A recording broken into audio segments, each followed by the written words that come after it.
देखिए बेटा, आपने प्रीवियस वीडियो में क्या रीड किया कि ग्रिफिन जो थे वो लंदन के एक बड़े से स्टोर में बंद उन्होंने वहाँ पर ही रात बिताई और वहाँ पर उन्होंने अलग अलग तरह की ड्रेसेस जो है वो डाली, वार्म टू गेट वार्म, गर्मी लेने के लिए। फिर उन्होंने वहाँ पर ग्रोसरी स्टोर से खाना, वाइन, स्वीट्स वो ली और फिर फाइनली जो है क्विल्ट्स के पाइल पर वो सो गए। तो what happened next? Let's find out. If only Griffin had managed to wake up in good time, all might have been well. If only Griffin, अगर सिर्फ Griffin ने to wake up in good time, सही समय पर उठने manage कर लिया होता, then all might have been well, सब कुछ ठीक होता। As it was, जैसा कि ऐसे था, he did not wake up until the assistants were already arriving next morning. अब वो तब तक नहीं उठा जब तक अगले दिन सुबह असिस्टेंट जो वहाँ के सहायक थे वो वहाँ नहीं आ गए। When he saw a couple of them, जब उसमें से कुछ को उसने देखा, देखिए बेटा, here is the picture showing, ये ग्रिफिन है, ये उसने ओवरकोट और ये ड्रेस सब कुछ डाली हुई है, हैट भी है, but we can't see his face and neck. तो let's find out what happened. जब उसने अपनी तरफ आते हुए असिस्टेंट्स को देखा, he panicked and begin to run, वो डर गया, पैनिक मतलब डरना, डर गया और रन, बिगिन टू रन, उसने दौड़ना शुरू कर दिया। They naturally gave chase, in the end he was able to escape only by quickly taking off his new found clothes. अब वो उसके पीछे करने लगे, चेज मतलब नेचुरली है, ये तो प्राकृतिक बात है कि वो उसका पीछा करने लगे, चेज मतलब पीछा करना, और अंत में वो बचने में कामयाब हो गया। ओनली, केवल कैसे?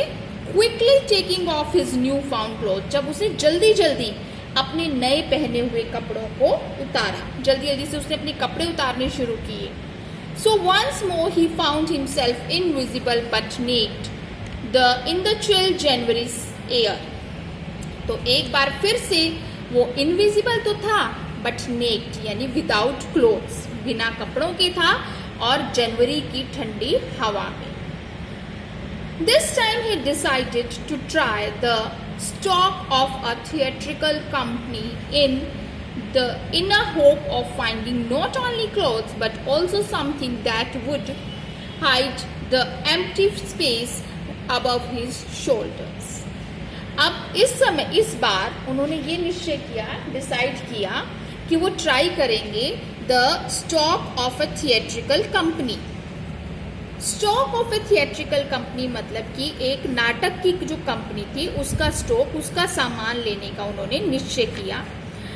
इन a hope of finding not only clothes, इस उम्मीद में, इस आशा में कि उन्हें वहाँ से केवल कपड़े ही नहीं मिलेंगे but also something that would be the empty space above his shoulders, मतलब जो क्या करेगा, sorry, height, that would height, कि कुछ ऐसी चीज़ें भी जो छिपा लेंगी जो उनके शोल्डर्स यानी कंधों के ऊपर जो खाली जगह है उसे।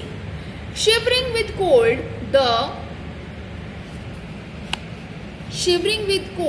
ही hurried to Drury Lane, the centre of the theatre world.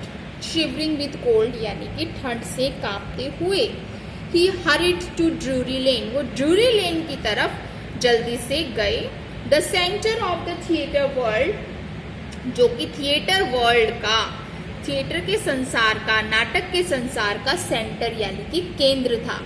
मतलब कि उसने क्या किया कि उसने सोचा कि मैं अब थिएट्रिकल कंपनी में जा करके वहाँ से कपड़े और कुछ ऐसी एक्सेसरीज लूँगा जिससे मेरे जो शोल्डर्स के ऊपर की खाली जगह है वो कवर अप हो जाए, और वो ठंड से कांपते हुए कहाँ जाने लगा, ड्रूरी लेन की तरफ, जो कि वहाँ पर थिएटर वर्ल्ड का सेंटर यानी कि केंद्र था।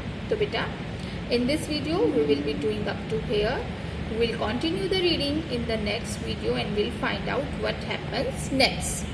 Thank you, have a nice day.